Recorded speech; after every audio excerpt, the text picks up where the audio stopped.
Og hvad er det så, vi står overfor, hvis de grønne mobilitetsforhandlinger bliver en realitet på den voldsomme måde, som dele af byrådet har tænkt sig?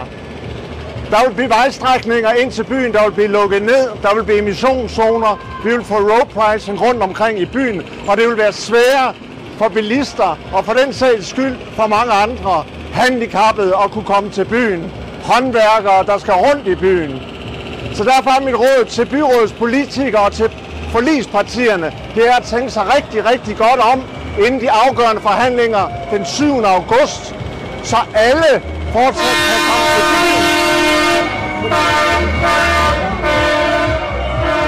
Og nyde den, som vi ser studenterne gør.